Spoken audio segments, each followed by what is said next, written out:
I land my best shot even on me, then it's over. I had a deal. After the Stipe fight, I had a deal on the table for over $1 million, and then the party pulled off because before that, I had a deal. January 2025, the sports world wakes up to a headline no one saw coming. Francis Ngannou, the man they called the Predator, is suing the UFC for $50 million. Not for a knockout, not for a title shot, for the truth.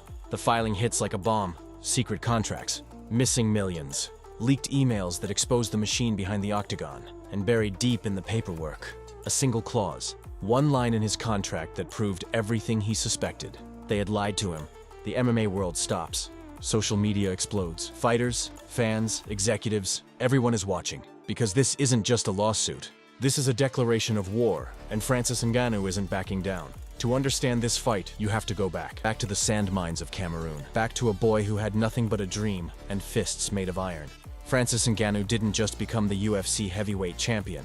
He survived poverty, crossed deserts, slept on the streets of Paris, and fought his way to Las Vegas stardom. The UFC marketed him as the ultimate underdog, the savage from Africa, the knockout artist with the hardest punch on the planet. They built an empire on his back, sold his face on posters, made millions off his name. But Francis, he says they underpaid him, silenced him, controlled him. They let you pretend that you're negotiating while you're not negotiating, because either way, you're still in the contract. And when he tried to negotiate, when he asked for what he was worth, they smiled and told him no. He later said it best himself. They let you pretend you're negotiating, but you're not. So he walked away, and now he's coming back, not as a fighter, as a whistleblower. This isn't another fighter feud with Dana White. This isn't trash talk on Twitter or a press conference gone wrong. This is the single largest financial challenge the UFC has ever faced. $50 million, public court filings, subpoenas, witnesses, and a legal team ready to rip open the curtain and show the world what really happens behind the scenes. For decades, fighters have whispered about unfair pay, secret contracts, exploitation. No one had the courage or the leverage to go to war. Until now, Francis Ngannou is betting everything that the truth will set him free. And if he wins, it won't just change his life, it could bring down the entire system. I had a deal. After the Stipe fight, I had a deal on the table for over $1 million, and then they announced the Crypto.com deal, and then the party pulled. The details are damning. According to leaked filings obtained by ESPN's Mark Raimondi, the UFC is accused of withholding millions, bonuses that were promised but never paid, royalties that vanished into thin air, pay-per-view shares that somehow never made it to his account. Ngannou claims he was underpaid by up to 80% of the revenue he generated. 80%. Think about that. Every time he stepped into the Octagon, every time his face sold a poster, every time his knockout went viral, the UFC took the lion's share. And this isn't just Francis talking, he's backed it up. Financial data, internal records, documents that show exactly where the money went. And it didn't go to him. But here's where it gets darker. Internal emails, allegedly obtained during discovery, show how the UFC traps its champions. Long-term contracts designed to lock fighters in for years. Clauses buried in fine print. Breach of contract. Exploitation of image rights. Blocking sponsorships from outside companies. Francis had a deal on the table. $1.2 million from a major sponsor. Signed, sealed, ready to go. And then, the UFC canceled it overnight. Why? Because they could. Because buried in his contract was a clause that gave them control, not just over his fights, over his name, his image, his career. The lawsuit calls it what it is: modern slavery in designer suits. Independent contractors on paper, property in practice. And then the texts leaked. Private messages between UFC executives, documents that were never supposed to see the light of day. In one conversation, an executive describes Francis Ngannou as a risky investment we need to devalue before he gets ideas. Devalue, not support. Not pay fairly, devalue. The strategy was clear: suppress fighter leverage, keep payrolls low, protect the margins. And the margins? They were massive. The UFC was pulling in over $1 billion in revenue. But fighters, they were getting less than 20%. 20% of the pie they were baking with their blood. The emails reveal a calculated system, a business model designed to keep fighters desperate. Desperate enough to stay, desperate enough to obey. Francis talks about it now. I mean, you're kind of like broke, you're struggling, and then you're seeing your next fight, okay, 50,000, you have to pay this and pay that and get away with maybe 20,000, and you have to pay your loan and all the stuff, and they have a new contract, 100,000. It's really hard to turn that down when you're in that. The emotional toll, the financial strain, the nights where he wondered if he made the right choice. You're kind of broke, he said in an interview. They offer you $100,000 when you're worth 10 times more. But you need it, so you take it. That's the system. Keep them poor. Keep them hungry. Not hungry for glory, hungry for survival. Because a fighter who can't pay rent doesn't ask for a raise. A fighter who's one loss away from bankruptcy doesn't walk away. They stay, they fight.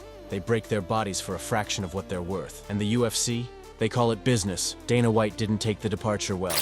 Based on what I know about the deal, which is not much,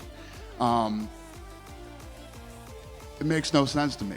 I mean, you're gonna pay a guy not to fight for a year, and it's already been like 18 months. When Francis signed with the PFL, Dana mocked him publicly, called his deal nonsense, laughed at the numbers, dismissed the entire move as a desperate cash grab. But the lawsuit goes further. It cites Dana's remarks as defamation, intentional sabotage, an attempt to destroy Francis's market value and credibility. And it didn't stop there. The UFC allegedly erased him from history. Promos, gone. Highlight reels, deleted. His name, scrubbed from promotional material like he never existed. It's one thing to let a fighter go. It's another to try and erase him. Here's where it gets disturbing. Leaked emails suggest the UFC studied Vince McMahon's playbook, the WWE model. Fighters who look independent but have zero control. Contracts that bind them for life. Image rights that belong to the company. The illusion of freedom with the reality of ownership. And Dana White? He reportedly admired Vince's methods, studied them, applied them. The UFC became professional wrestling without the script. Real blood, real injuries, real pain. But the same business tactics, except the fighters didn't know they were playing a character. They thought they were free. The lawsuit introduces a term that sends chills down the spine: brand extermination tactics. According to the filings, the UFC didn't just let Francis leave. They tried to destroy him. The month they will come to negotiate. A little bit more money if you say yes, yeah. Then they are giving you a new 40 months, which means they start over. Because of that, because of the money that they add. Blocking media coverage, pressuring sponsors, blacklisting journalists who covered his story. This wasn't business. This was war. And the fans? They were shocked. Screenshots of texts, internal emails, NDAs broken by whistleblowers. It painted a picture of an organization willing to go to terrifying lengths to protect its control. And now, reports are surfacing that other fighters are preparing to join him.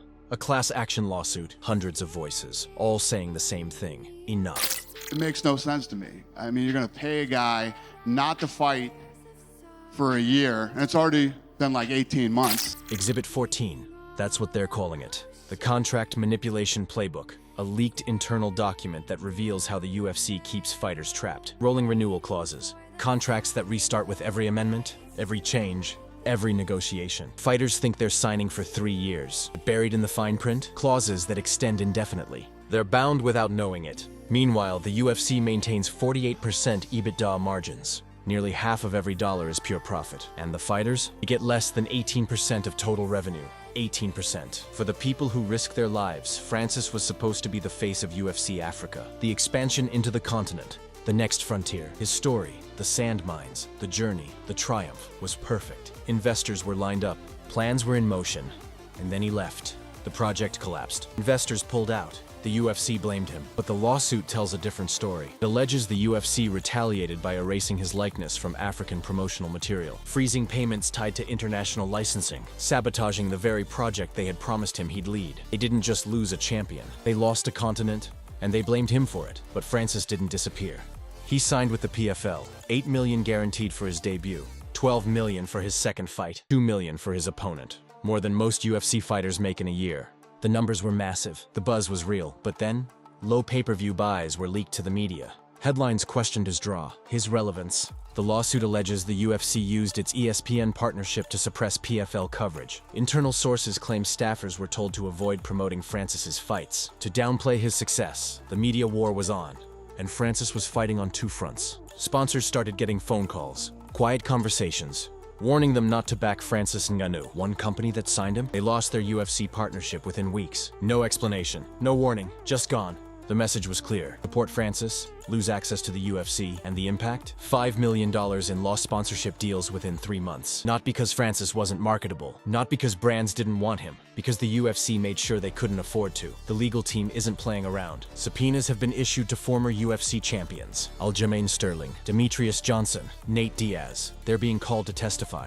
But it's not just fighters. Ex-accountants, former lawyers, insiders who know how the system works, testifying about hidden pay formulas, contract restrictions that were never disclosed, revenue manipulation. If even half of this is proven in court, the UFC's independent contractor model collapses. And with it, the entire business structure. Wall Street is watching. TKO Holdings, the UFC's parent company, saw its stock drop 9% within days of the lawsuit being filed. $1.2 billion in market value. Gone. Crisis management firms were hired. Lawyers scrambled. Investors demanded answers. This wasn't just bad press. This was a financial earthquake. And the aftershocks? They're still coming. Because if Francis wins, if the truth comes out, if the system is exposed, UFC won't just lose a lawsuit. They'll lose their credibility, their control, their empire. Through it all, Francis has remained calm, factual, measured. No trash talk, no insults, just the truth. His public appearances have boosted his reputation. Fans see him differently now, not as a fighter who left, but as a man who escaped. One journalist put it perfectly. He didn't leave the UFC,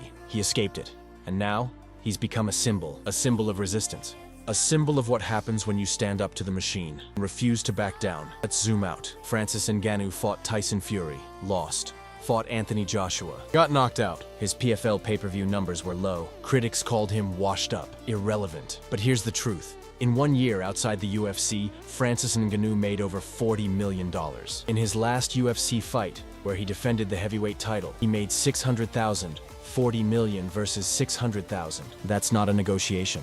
That's not market value. That's proof. Proof of systemic underpayment. Proof of control. Proof that the system was never designed to pay fighters what they're worth. It was designed to keep them desperate. The lawsuit calls the UFC what it really is, a commercial monopoly disguised as competition. And the evidence? It's brutal. One internal email sent to Dana White reads, "If we delay until his market cools, we can re-sign him for less." Delay, devalue, control. That one sentence could become the most expensive email in UFC history. Because it proves intent. It proves strategy. It proves the system was rigged from the start. This lawsuit isn't just about money. It's not even just about Francis Ngannou. It's about the system, the contracts, the control. The illusion of freedom in a cage made of fine print. If Francis wins, if he exposes what he says he will, hundreds of fighters could follow. Class action, testimonies, a reckoning the UFC has avoided for decades. Fight isn't in the Octagon anymore. It's in the courtroom. It's in the public eye. It's in every contract, every clause, every fighter who's ever wondered if they were being played. Francis Ngannou walked away from the UFC once. Now he's walking back in, not as a fighter, as a force. And this time, he's not fighting for a belt. He's fighting for all of them.